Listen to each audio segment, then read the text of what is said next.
والبلاغرينا عنه شيخ ميه لكن قرآن كنا ندينا خيرية. بسم الله الرحمن الرحيم. الحمد لله رب العالمين الرحمن الرحيم مالك يوم الدين. إياك نعبد وإياك نستعين اهدنا الصراط المستقيم صراط الذين أنعمت عليهم غير المغضوب عليهم ولا الضالين آمين. شرعك حسيستان قصير هذا صحيح. صدق الله العظيم. أوكي برنامج كينو ديري هاي وقت كنا وين كفاية سنينا مركب waxaan inoo saari doonaa calankii Mareykanka waxaa ku xigi doonaa calankii Somaliland deetana waxaan u yeeri doonaa Rashid waxaa markaa ku xigi doonaa gudoomiyaha baarlamaanka Sheekh Maxamed waxaa ku xigi doonaa wasiirka arrimaha dibadda wasiirka arrimaha dibadda Axmed Aadan intaas ay horta si xasuusnaanaysaa.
إمكن واحد نصار يعني كي Somaliland.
samakuwar Somaliland ilaahay intaa u dambeysay haynaga aqbalo inay Somaliland samakuwarto ilaa inta suurta la afuufayo. magacayga maxamed beergeer baa la yidhaha, master of ceremony ayaan ahay. waxaa laygu yaqaanaa inaan tough ahay. ground rules waxa weeye marka uu qof hadlayo in la wada dhegaysto, inaan la dhaqdhaqaaqin. marka waxaan arrintan ka gelinayaa si adag. My name is Mohammed Berger. I'm your master of ceremony. I am known to be a tough administrator, and I will apply my rigid rules today. Number one, when somebody is speaking, you are born to listen and no side talks whatsoever. Thank you. Okay, having said that, I will call Rashid Garuf, the ambassador of Somaliland, and the keynote and the chair of the committee who prepared for this event. Mr. Rashid, welcome to the podium.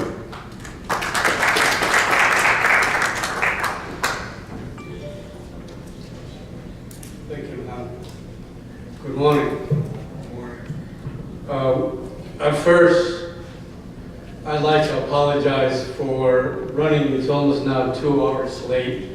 I always expect we will be late for some time, but I think today we take the cake. So I'd like to apologize for being extremely late. At the same time, I think we haven't, some of our community members also are running very late, so I apologize about that as well. Because we are extremely late starting the program, I want to limit some of my comments for most of you who came from outside Virginia. I want to thank you for joining us and traveling and coming to Virginia and joining us today. We appreciate your effort and dedication to join us here.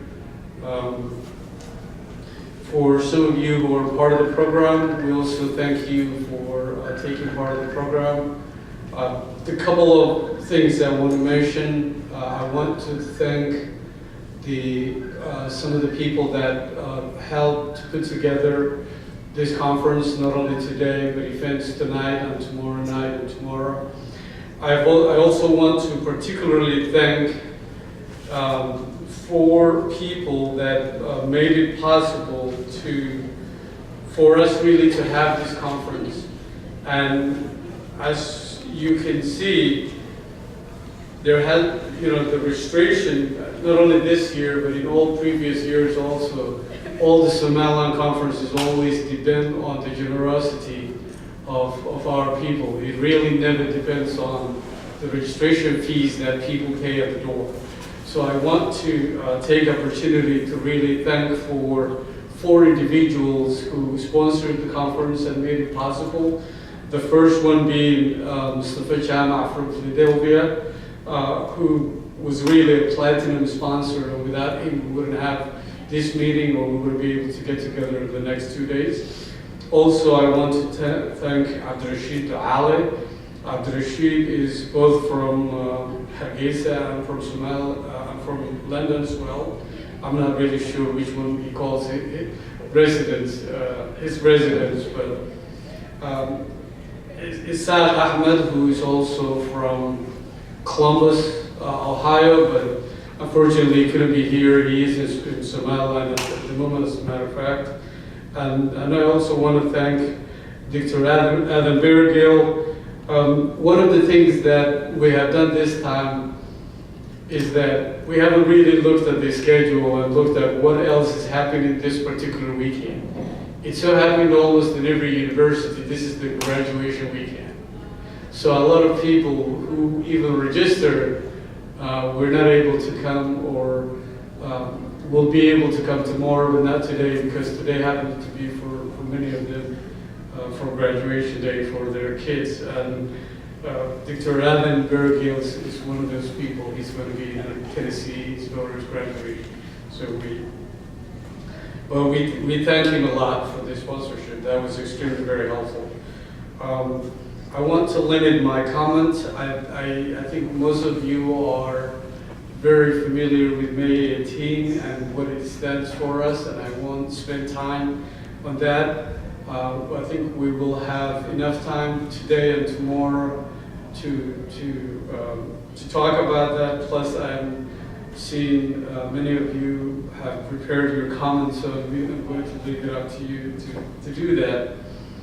Once again, thank you very much for all of you who traveled quite a bit to join us here today. And I want to thank the sponsors, and I want to limit, Mohammed said he's going to hold us to the time, but I want to actually limit my comments to that. So once again, thank you for coming, and we'll talk over the next 2 days and have the rest of the program. One particular item I just want to mention, I think most of you have already seen it, but just administratively, if you need the bathrooms, they happen to be on the right-hand side of the conference room. You go outside there on the right-hand side. If you need anything during your stay here, please reach out to me, to Mohammed, or to Yasin. Yasin is somewhere also, and we'll be glad to help you. Probably you will meet majority of our community tonight or tomorrow night. So I'm going to limit my comments there. Once again, thank you very much.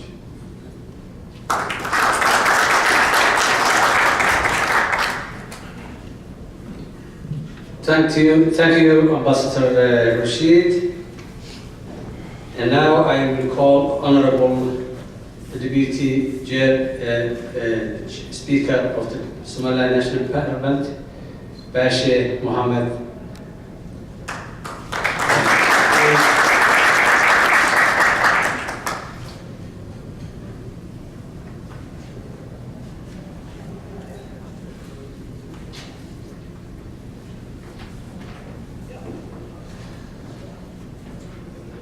بسم الله الرحمن الرحيم. waxaan ku faraxsanahay inaan kasoo qayb gala xafladan. waxaan u mahadnaqayaa safiirka iyo intii kale kala soo shaqaysay xafladan conference-ga inoo qabsoomo. waxaan ka dhigay Hargeysa, Somaliland baan ka dhigay. waxaan rabnaa shirka kasoo qayb galo. waxaan ii sheegaynaa waxa weeye in meeshii Somaliland ilaahay roob siiyey. marka hore abaar baynu ka cabanay, haddana waxaynu ka cabanayna waxa weeye daad iyo xoolo uu ilaayay roobku. marka waxaynu ku jiraa abaar iyo roob, labadaba dadku yimaado mid gobolka kale ee uu dhibayo.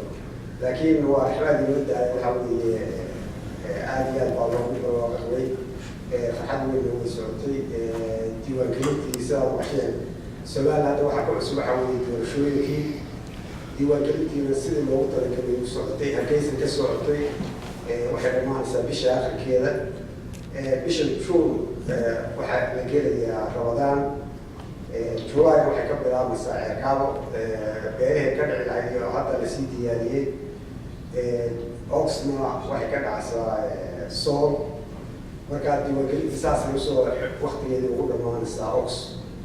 waxaa loo diyaargaroobayaa marka waa doorashadii madaxweynaha iyo madaxweyne ku-xigeenka iyo golaha wakiilada. iyaduna waxay dhacaysaa waqtigii loogu talagalay. waxaynu haysanaa September, October, November, December, January, February. waa 8 bilood oo diiwaangelintii dhammaatay baynu haysanaa. marka waxaa la filayaa sidii loogu talagalay inay u dhacdo doorashadii waqtigii loogu talagalay. waxaynu Soomaalida kale ku dhaarna waxaynu haysanaa nabad iyo democracy baynu haysanaa. doorashooyin waan ogtihiin inta doorashooyin oo wada qabsoontay. inta madaxweyne isbedelay. madaxweynahan dambe wuxuu kaga isagoo waqtigiisii 2008 ayuu ka digay oo u baneeyey in dad cusub ay yimaadaan. wax kasta aynu sheegano aan kala sheegano, laakiin waxaynu haysanaa laba wax. waa nabadgelyada oo dal nabad ah oo habeenkii waqtigaa doonta soconayso, iyo democracy iyo aynu haysano oo doorashooyinkii la isbedelayo oo ninkii maanta jooga nimadii sii bedelay marka waxaan ku qoray hadalka dambe waxaan hadda u kacay waxa weeye inaan furo shirka idin furo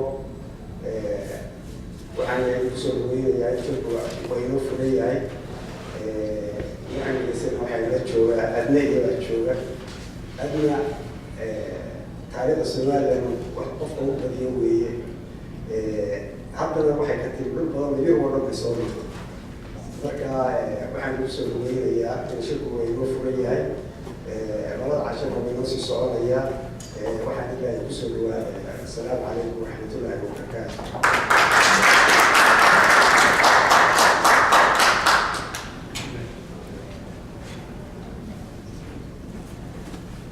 Bismillahirrahmanirrahim. Waad mahadsantahay mudane Baashe. Thank you very much Baashe, Honorable Baashe. Markii hore tahay migawala. Okay, halkan kuraasada waxaan u banaynay paneliska haddii yar aad ka fikiraysaan. Waa sessionka dambe ayaa la fadhiisan doonaa haddii la yidhaahdo. Imkana waxaan yeelayaa Minister Ahmed Aden Ismail, or Deputy Foreign Minister of Somaliland.